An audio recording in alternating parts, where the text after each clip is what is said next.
بسم اللہ الرحمن الرحیم۔ پچھلے رکوع کے ساتھ اس کا تعلق ہے۔ اللہ تعالیٰ فرما رہے تھے وَلَا تَقُولُوا ثَلَاثَ انتَهُوا خَيْرًا لَكُمْ إِنَّمَا اللَّهُ إِلَٰهٌ وَاحِدٌ، کہ مسیح عیسیٰ ابن مریم کو تین معبودوں میں سے ایک معبود مت بناؤ، کیونکہ وہ اللہ تعالیٰ کے بندے ہیں اور اللہ تعالیٰ اکیلا معبود ہے۔ سبحانہ ان یکون لہ ولد، اور اس کا بیٹا بھی نہ ان کو سمجھو عیسیٰ کو، کیونکہ اللہ تعالیٰ پاک ہے اولاد سے، کیونکہ اللہ تعالیٰ نے سورہ اخلاص میں فرمایا قل هو اللہ احد، اللہ تعالیٰ کی شان یہ ہے کہ اللہ تعالیٰ اکیلا ہے۔ اللہ الصمد لم یلد ولم یولد، وہ بے نیاز ہے، اس نے نہ کسی کو جنا ہے نہ وہ کسی سے جنا گیا ہے، نہ وہ کسی کی اولاد ہے نہ ہی اس کی کوئی اولاد ہے، یعنی اس کا کوئی حسب نسب نہیں ہے، وہ اکیلا اور تنہا ہے۔ تو یہاں پہ فرمایا کہ پاک ہے وہ اس بات سے یہ کہ ہو اس کی اولاد، لہو ما فی السماوات و ما فی الارض، اسی کا ہی تو ہے جو کچھ آسمانوں اور زمینوں میں ہے۔ وکفا باللہ وکیلا، اور اللہ تعالیٰ کارساز کافی ہے، یعنی تم کارساز تلاش کرتے ہو تو اللہ کافی ہے تمہارا کام بنانے کے لیے۔ لن یستنکف المسیح، پھر فرمایا کہ مسیح کو اس چیز میں شرمندگی محسوس نہیں ہوگی کہ وہ اللہ کے بیٹے ہیں۔ تم کیوں یہ رشتہ بنا رہے ہو کہ اللہ کے بندے ہیں؟ تم ایسا رشتہ کیوں بنا رہے ہو کہ تم یہ کہنا چاہ رہے ہو کہ یہ اللہ کے بیٹے ہیں؟ کیا اس سے تم ان کو کوئی عزت دے رہے ہو؟ اللہ کے بیٹے کہہ کے ان کو کوئی مرتبہ دینا چاہ رہے ہو؟ تو ان کو اس بات میں کوئی شرمندگی نہیں ہے کہ وہ اللہ کے بیٹے ہیں، سوری اللہ کے بندے ہیں۔ نعوذ باللہ، بار بار یہ لفظ بول بول کے نا زبان پہ چڑھ گیا، تو ان کو اس میں کوئی حد تک کوئی آر محسوس نہیں ہوگی۔ ان یکون عبد للہ، کہ وہ اللہ کے بندے ہیں۔ وللملائکۃ المقربون، اور نہ ہی مقرب فرشتے جو ہیں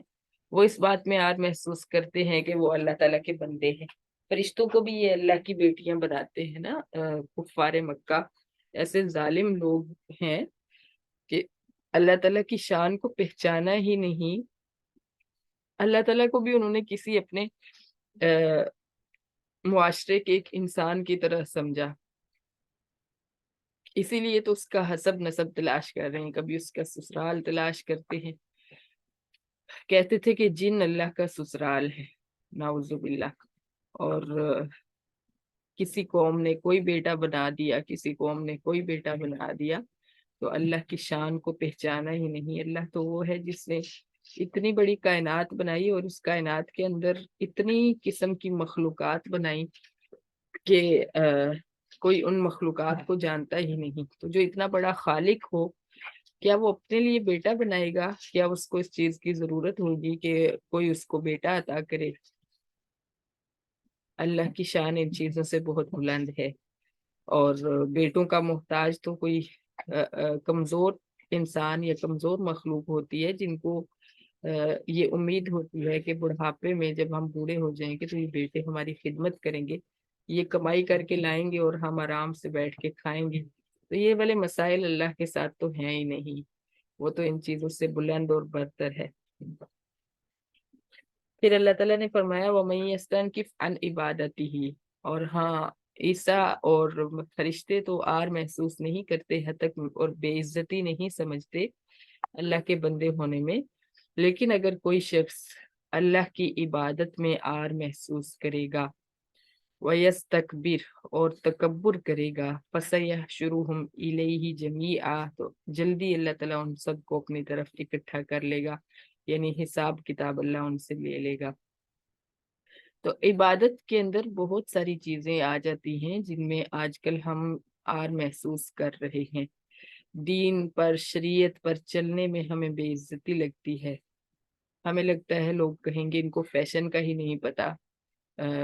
ان کو پتہ ہی نہیں ہے کہ دنیا کہاں پہ جا رہی ہے، کس طرح سے چل رہی ہے، اور یہ اتنے بیکورڈ ہیں، اتنے زیادہ پرانے زمانے کے باسی ہیں، یہ ان کو پتہ ہی نہیں کہ فیشن کیا ہوتا ہے۔ تو اس تانے سے بچنے کے لیے ہم ہر الٹا کام کرتے ہیں، وہ کام جو شریعت میں انتہائی برا سمجھا جاتا ہے، خاص طور پہ جو فیشن ہم اپنے جسم کے اندر تبدیلی کر کے کرتے ہیں، اپنے آئی بروز بنوا کے، اور مرد حضرات داڑھی کے جو آڑے ترچھے سٹائل بنوا کے، اور عورتیں جو ہیں مطلب میک اپ ایسی جگہ تلاش کرتی ہیں جہاں پہ شکل چینج کر دی جائے، مطلب شکل چینج کرنے کا ہمیں بڑا شوق ہے، اللہ معاف فرمائے۔ اور شکلیں بدلنا جو ہے یہ ایک اللہ کی طرف سے ایک عذاب ہے۔ بہرحال یہ گناہ تو نہیں ہے میک اپ کرنا، حلال چیزوں میں آ جاتے، لیکن ہم اپنی سوچ دیکھیں نا کہ ہمیں اللہ کی بنائی ہوئی شکل پسند نہیں ہے، اپنا چہرہ وہ پسند نہیں جو اللہ نے بنایا ہے، اور ہم اللہ کے فرما بردار بن کے رہنے میں بے عزتی محسوس کرتے ہیں۔ اللہ تعالیٰ نے پردے کا حکم دیا ہے تو ہم بے عزتی محسوس کرتے ہیں اس میں۔ اسی لیے تو آج کل عزت نہیں ہے نا معاشرے میں، کسی کی بھی عورت کی خاص طور پہ عزت نہیں ہے، کیونکہ ہم دین پر چلنے میں بے عزتی سمجھتے ہیں تو اللہ پھر ہمیں بے عزت کر دیتا ہے۔ اور عزتیں تو ساری اللہ تعالیٰ نے فرمایا ہے کہ ان العزت للہ جمیعا، ساری کی ساری عزتیں تو اللہ کے ہاتھ میں ہیں، اور اللہ انہیں کو عزت دے گا جو اس کے بندے بن کے رہیں گے، اور جو اس کے بندے بننے میں عار محسوس کریں گے، شرم محسوس کریں گے، ان کی کوئی عزت نہیں ہوگی۔ بظاہر لوگ ان سے لطف تو اٹھا رہے ہوں گے، انجوائے تو کر رہے ہوں گے ان کو دیکھ دیکھ کے، لیکن ان کی عزت نہیں ہوگی کسی کے دل میں بھی، کیونکہ انہوں نے اللہ کے بندے بننے میں بے عزتی محسوس کی۔ تو شریعت کا ہر کام جس میں ہم سمجھیں کہ یہ کرنے سے میری انسلٹ ہوگی، کھانا کھانے کا معاملہ دیکھ لیں، کھانا کھانے کے جو سنت طریقے ہیں، اور لباس پہننے اوڑھنے کے جتنے بھی سنت طریقے جو شریعت نے ہمیں سکھائے ہیں، وہ ایک ایک طریقہ آپ سمجھیں کہ کروڑوں کا ہے، کیونکہ آج لوگ جو ہیں سائنسدان جو ہیں وہ اتنی ترقی کرنے کے بعد ایک ایک سنت کے اوپر جب تحقیق کرتے ہیں تو پھر ان کو سمجھ آتی ہے کہ یہ صحت کے لیے کتنا ضروری ہے، یہ انسانی زندگی کے لیے کتنا ضروری ہے، سکون کے لیے کتنا ضروری ہے۔ تو جب ہمیں ہمارے آقا صلی اللہ علیہ وسلم نے بتا دیا تو ہم نے اس کی قدر نہیں کی، اور ہم نے اس پر عمل کرنے میں عار محسوس کی۔ اللہ اکبر۔ مثال کے طور پہ جو ہمیں دائیں طرف سونے کا حکم ہے، اب سائنسدانوں نے یہ بتایا کہ دائیں طرف سونے سے جو معدہ ہے وہ سیدھا رہتا ہے، اور انسان کی جو اسٹامک پرابلم جتنے بھی ہوتے ہیں نا وہ نہیں ہوتے۔ بائیں طرف اگر سوئیں گے تو معدہ جو ہے وہ نیچے دب جائے گا، اور اس کی وجہ سے بہت سارے معدے کے مسئلے، جو خاص طور پہ گیس کا جو مسئلہ ہو جاتا ہے، اس طرح کے مسئلے جو ہیں رات کو بن جاتے ہیں۔ تو بہرحال ہمیں ان سے کیا لینا دینا، ہم نے تو جب نبی نے بتایا ہے تو اس کے مطابق چلنا ہے، کیونکہ ہمیں پتہ ہے ہماری شریعت، ہمارا دین ہی ہمارے خیر خواہ ہے۔ یہ سائنس اور یہ آج کا دور یہ ٹھیک ہے دنیاوی لحاظ سے فائدہ دے رہا ہے، لیکن ہمیں اس طرح فائدہ نہیں دے سکتا جس طرح ہمارا دین ہمیں فائدہ دیتا ہے۔ دین کا ایک ایک رکن جو ہے، ایک ایک چھوٹی چھوٹی جو ہدایت ہے دین کی طرف سے دی گئی، وہ ہماری دنیا آخرت کے لیے بہترین ہے۔ آج اگر ہم شریعت کے مطابق شروع کر دیں اپنی زندگی تو سکون ہی سکون ہو۔ اچھا، کل بل کی بات میں کر رہی تھی اور راستے میں رہ گئی تھی، یہاں پہ ہی کر لیتے ہیں کہ ہر کوئی پریشان ہے نا بل وغیرہ کی وجہ سے۔ تو میں صرف یہ کہنا چاہ رہی تھی کہ ہر کوئی صرف اپنی ذمہ داری لے کہ میرا بل زیادہ آیا ہے اور میرے سے نہیں وہ افورڈ ہو رہا اور میں نہیں ادا کر پا رہی، تو اس کے لیے کیا کرنا ہے، اپنے اعمال کو درست کرنا ہے، کیونکہ سختی ہمارے برے اعمال کی وجہ سے آتی ہے۔ میں ایسا نہیں کہہ رہی کہ آپ لوگ بہت نعوذ باللہ ایسے ہیں، انسان سے غیر ارادی طور پہ ایسے گناہ ہوتے ہیں، اور آج کل تو ہوتے ہیں، میرے سے تو آپ سب سے زیادہ ہوتے ہیں، کیونکہ موبائل ہر وقت میرے ہاتھ میں ہوتا ہے، اور اس کے اوپر آگے پیچھے کرتے پتہ نہیں کیا کیا دیکھتی رہتی ہوں میں، کیا کیا چیزیں، میوزک اور یہ وہ سارا کچھ۔ تو اس کے لیے ہمیں استغفار کی ضرورت ہے، بہت زیادہ استغفار کی ضرورت ہے۔ اور استغفار ہی ایک ایسا حل ہے جو ہمیں بچا سکتا ہے اس مہنگائی سے اور اس سختی سے جو اللہ کی طرف سے ہمارے اوپر آئی ہوئی ہے۔ اور فردن فردن اگر ہم استغفار کریں گے نا تو ہمارا کم از کم ہمارا مسئلہ حل ہو جائے گا۔ اللہ تعالیٰ قادر ہے کہ وہ ساری قوم بھی بھوکی ہو تو آپ کو وہ کھلا سکتا ہے، اور ساری دنیا بھی پیاسی ہو تو آپ کو وہ پلا سکتا ہے، صرف آپ کے اعمال کی بنا پہ کہ آپ کے اعمال اچھے ہیں، آپ اس کو راضی کرنے والے اعمال میں کوشش کر رہی ہیں تو وہ آپ کا کام، آپ کے کام بنا سکتا ہے۔ تو اس لیے کسی بھی قسم کی کوئی بھی پریشانی اور تنگی ہو تو اس کو اپنے اعمال سے جوڑنا چاہیے، دیکھنا چاہیے کہ میں نے ایسا کیا کیا ہے کہ میرے اوپر یہ مصیبت آئی ہے، اور فوراً استغفار کرنا شروع کر دیں، چاہے آپ کو لگے آپ گناہ کر رہی ہیں یا آپ کو لگے کہ آپ گناہ نہیں کر رہی، دونوں صورتوں میں استغفار ہی نجات دلا سکتا ہے ان چیزوں سے۔ اللہ تعالیٰ ہمیں عمل کی توفیق دے۔ اور پھر اگلی آیت میں فرمایا فَأَمَّا الَّذِينَ آمَنُوا وَعَمِلُوا الصَّالِحَاتِ، لیکن جو لوگ ایمان لائے اور نیک اعمال کیے انہوں نے، فَيُوَفِّيهِمْ أُجُورَهُمْ، تو اللہ ان کو ان کے پورے پورے اجر دے گا، وَيَزِيدُهُم مِّن فَضْلِهِ، اور ان کو اپنا فضل اس سے زیادہ دے گا، اس کے اوپر اپنا فضل بھی عطا کرے گا۔ سبحان اللہ۔ اور فضل میں جو سب سے اہم چیز، سب سے بڑی چیز ہے وہ دیدار الہی ہے۔ دیدار الہی میں اکثر لوگوں کو اٹریکشن نہیں لگتی، مطلب چونکہ ایمان ہمارے اندر اس طرح سے نہیں ہوتا نا، تو ہمیں لگتا ہے کہ ہم اللہ تعالیٰ کو دیکھ کے کیا کریں گے۔ نعوذ باللہ، نعوذ باللہ، حقیقت میں یہ اندر ایک سوچ بیٹھی ہوتی ہے، یعنی ہم نے کبھی اس پہلو پہ سوچا ہی نہیں ہوتا نا کہ اللہ کو بھی دیکھیں گے، اللہ تعالیٰ کیسے نظر آئیں گے اور کیسے ہوں گے جنہوں نے اتنی بڑی کائنات بنائی۔ یہ تجسس نہیں ہے، ہم دنیا میں اتنے مگن ہیں، اپنی مستی میں اتنے مست ہیں کہ ہمیں سمجھ ہی نہیں آتی کہ یہ چیز بھی کوئی ہے۔ اور جو حدیث مبارکہ میں آتا ہے کہ جب جنتی اللہ تعالیٰ کا دیدار کر لیں گے نا تو ان کو جنت کی سب نعمتیں ہیچ لگنے لگیں گی۔ اور یہ ایسے ہی ہے، ہمارے ایک باجی جان اس کے لیے مثال دیا کرتے تھے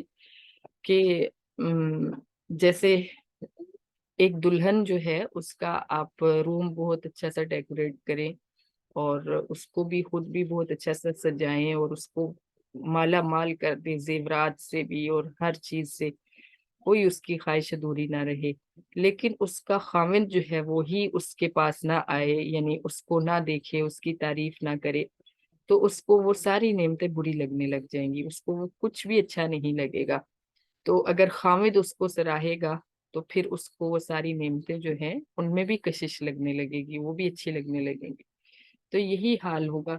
قیامت کے دن جب جنتی جنت میں جائیں گے اور جنت کی نعمتوں سے فائدہ اٹھانے کے بعد اگر کسی کو اللہ کی رضا، ویسے تو جنت نام ہی اللہ کی رضا کا ہے،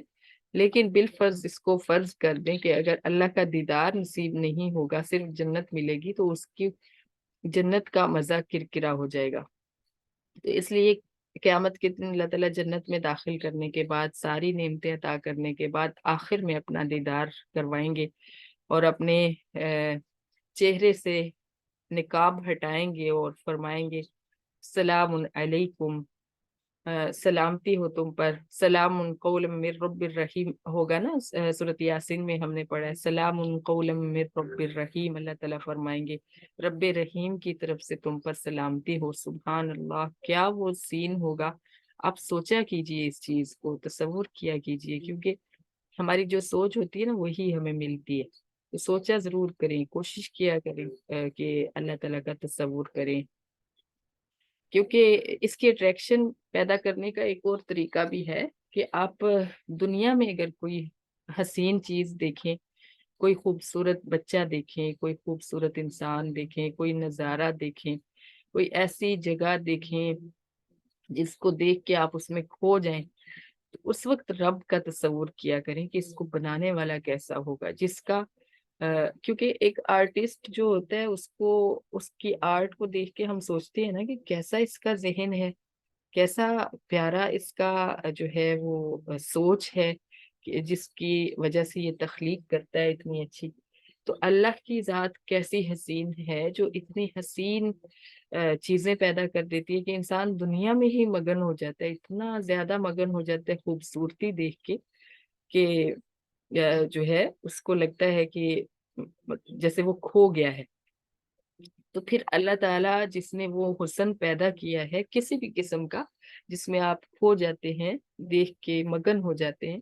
تو وہ ذات خود کیسی حسین ہوگی. یہ تصور لازمی کیا کریں تاکہ ہمیں اللہ کے ساتھ محبت اور اٹریکشن پیدا ہو، اور یہ بہت ضروری ہے.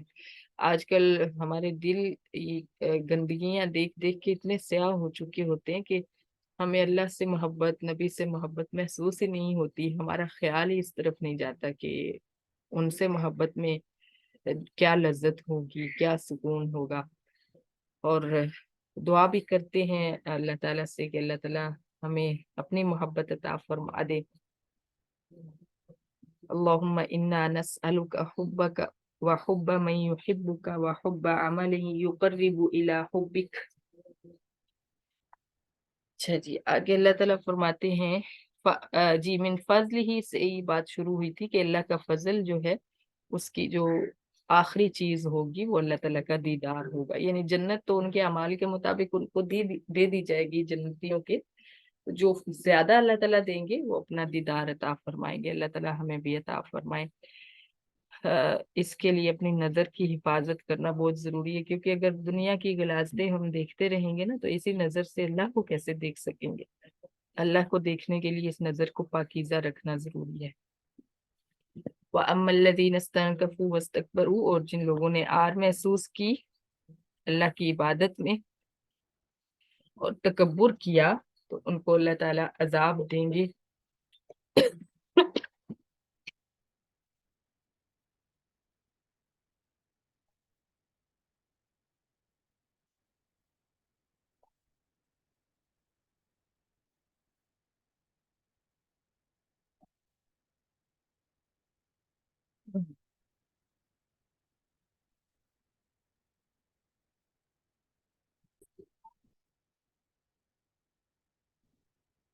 وَأَمَّا الَّذِينَ اسْتَنكَفُوا وَاسْتَكْبَرُوا فَيُعَذِّبُهُمْ عَذَابًا أَلِيمًا، جن لوگوں نے اللہ کی عبادت میں آر محسوس کی اور تکبر کیا تو ان کو اللہ تعالیٰ دردناک عذاب عطا کریں گے. اللہ اللہ اکبر. ان چیزوں کو دیکھ کے سوچ کے تو ہمیں کبھی بھی اللہ کی عبادت میں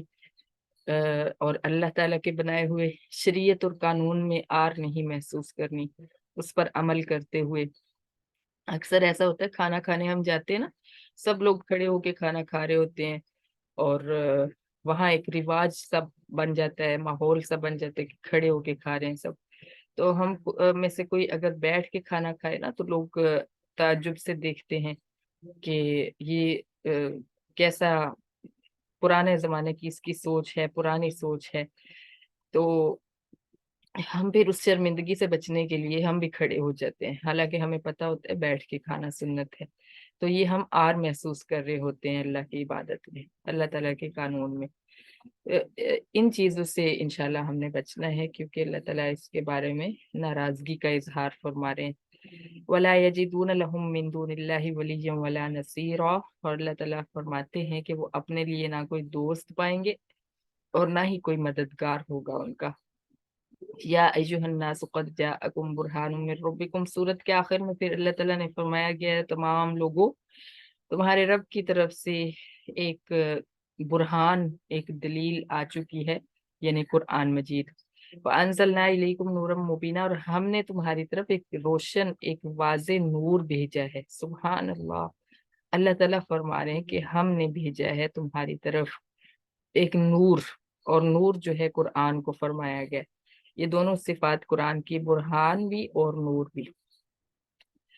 فَأَمَّا الَّذِينَ آمَنُوا بِاللَّهِ، اور لیکن جو لوگ اللہ پر ایمان لائیں گے، وَاعْتَصَمُوا بِهِ، اور اس کی توحید کی رسی کو مضبوطی سے تھام لیں گے، فَسَيُدْخِلُهُمْ فِي رَحْمَةٍ مِّنْهُ وَفَضْلٍ، تو اللہ تعالیٰ بہت جلدی ان کو اپنی رحمت اور اپنے فضل میں داخل فرما دیں گے، یعنی جنت میں، اور اپنے دیدار کے ساتھ ان کو سرفراز فرمائیں گے.